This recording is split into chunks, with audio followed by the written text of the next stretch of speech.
అందరికీ జై శ్రీరామ్. రోజులాగానే వీళ్ళిద్దరు భార్యాభర్తలు వాళ్ళ పనులు వాళ్ళు ముగించుకొని చక్కగా ఎవరి డ్యూటీలకు వాళ్ళెళ్ళిపోయారు. ఎవరి డ్యూటీలు వాళ్ళు ఫినిష్ చేసుకొని మళ్ళా చక్కగా వచ్చేటప్పుడైతే చిన్న గొడవ పడుకుంటా వచ్చారంట. చుట్టుపక్కల వాళ్ళు చెప్తున్నారంట. అయితే వాళ్ళొచ్చారు. ఇంట్లో యథావిధిగా ఎప్పటిలాగానే ఉన్నారు. మార్నింగ్ లేచి పొద్దుగాల లేచి చూసేసరికల్లా వాళ్ళిద్దరు ప్రాణాలు కోల్పోయి ఉన్నారంట. శవాలయి పడి ఉన్నారు. ఆ రీజన్ ఏంటో అనేది ఇప్పుడు ఎవ్వరికీ తెలీదు. రీసెంట్‌గానే కూకట్పల్లిలో గూడా సేమ్ ఇలాగే ఒక చిన్నారిని 8 సంవత్సరాలో ఏమో 10 సంవత్సరాల చిన్నారిని కత్తులతో 10 సంవత్సరాల చిన్నారిని కత్తితో వాడు మళ్ళా చేసింది ఎవడు 10థ్ క్లాస్ అబ్బాయి. వాడు కత్తితో అమ్మాయి గొంతు పైన కడుపులో ఒక 21 పోర్స్ అనేది అంటే ఒక 21 సారి పొడిచి ఆ అమ్మాయినైతే చంపాడు. ఎలాంటి పగ గాని, ఎలాంటి కక్ష గాని లేవు. కేవలం డబ్బుల కోసం. కేవలం డబ్బుల కోసం. ఆ అమ్మాయి కన్నా అంటే ఒక 6 సంవత్సరాలు 5 సంవత్సరాలు పెద్దోడు ఉండింటాడు. అంతకు మించి ఎక్కువ ఉండదు. ఎందుకంటే 10వ క్లాస్ చదువుతున్నా. 10థ్ క్లాస్ చదువుతున్నా అంటే 15 లేదా 16 ఈ మధ్యలోనే ఉంటారు. అంతకు మించి ఏజ్ ఎక్కువుండదు. చిన్న ఏజ్‌లో వీడింత దారుణానికి ఒడిగట్టాడు. రోజు వాళ్ళ ఇంటికొచ్చి ఆడుకునేవాడంట. ఆడుకునేవాడు, చేసేవాడు. ఆళ్ళ అమ్మ, నాన్న డబ్బులేడ దాస్తున్నాడో అవి చూసుకొని, ఆ డబ్బుల కోసం పాపం అన్యాయంగా వాడు పిల్ల ప్రాణాలైతే తీశాడు. ఇప్పుడు గూడా సేమ్ అట్లాగే ఎవరు చంపారో అంటే వీడు వాళ్ళ ఇంటి పక్కనే ఉన్నాడంట. ఎన్ని రోజులు దగ్గర దగ్గర 5, 6 రోజులు అనుకుంటా. ఆ అమ్మాయి కేసు అట్లాగే పెండింగ్ పడిపోయింది. ఎంత వాళ్ళ అమ్మ నాన్నను అనుమానించారు. చుట్టుపక్కల వాళ్ళని పాపం అన్యాయంగా వాళ్ళకేం తెలీదు. కొండపోయి వాళ్ళని జైల్లో పెట్టారు. ఇప్పుడు వాళ్ళ ఫ్యామిలీలు చాలా అంటే చాలా బాధపడి చాలా రోదిస్తున్నాయి. వీడు చేసిన పనికిమాలిన పనులకు. నిజంగా ఇప్పుడు గుట్టుగా చేసేసి దొరకకుండా పోతున్నారు. సేమ్ ఇప్పుడు గూడా ఇదే జరిగింది.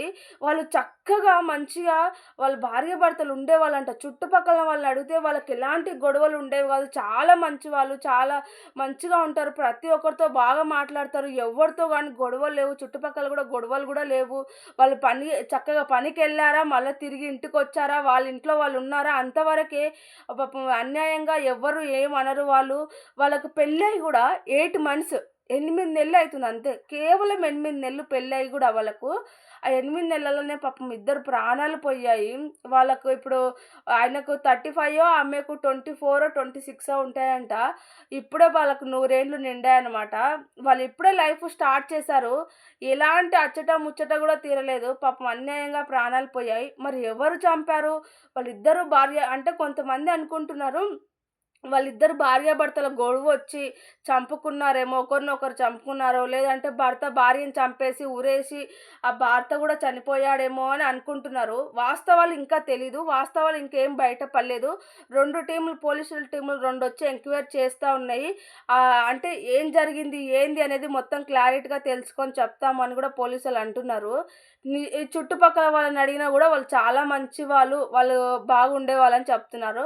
అలాగే అబ్బాయి వాళ్ళ అక్క చెల్లెండ్లు ఏం చెప్తున్నారంటే, మా మరదలు గూడా చాలా మంచిది. వాళ్ళు చక్కగా ఉండేవాళ్ళు. వాళ్ళకెలాంటి గొడవలనేది ఉండేవి కావు. మంచిగా డ్యూటీలు చేసుకొని వచ్చేవాళ్ళు అనేసి అయితే అబ్బాయి వాళ్ళ అక్క వాళ్ళు గూడా చెప్తున్నారు.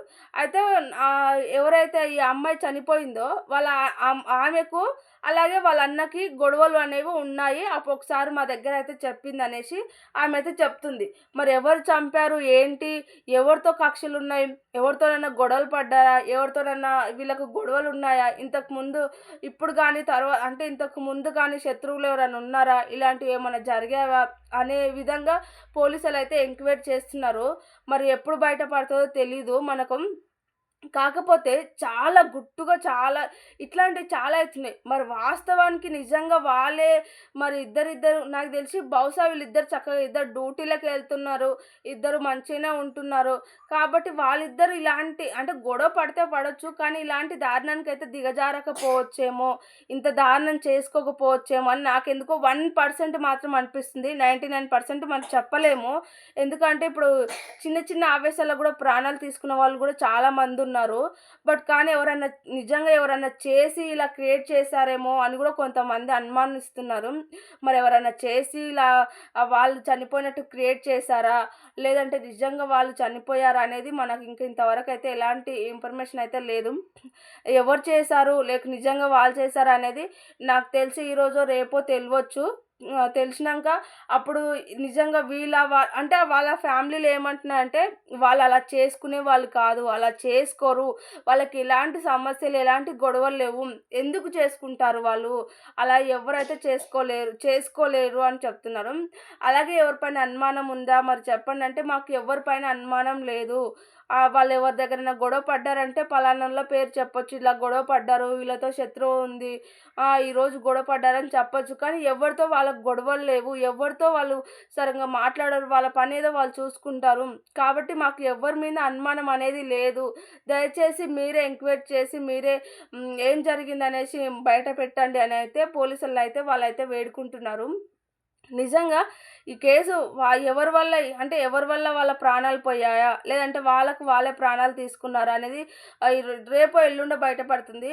కానీ నిజంగా ఏ చిన్న చిన్న గొడవలు ఉన్నా సరే, ఎవరికైనా సరే ఇలా అన్యాయంగా అయితే నిజంగా నేను మామూలుగా క్యాజువల్‌గా చెప్తున్నాను. చిన్న చిన్న గొడవలు ఉన్నా సరే ఒకరికొకరు ప్రాణాలు అస్సలే తీసుకోవద్దు. ఏమున్నా మాట్లాడుకొని డీల్ కావట్లే అంటే పెద్ద మనుషులను పిలిపించి మాట్లాడాలి.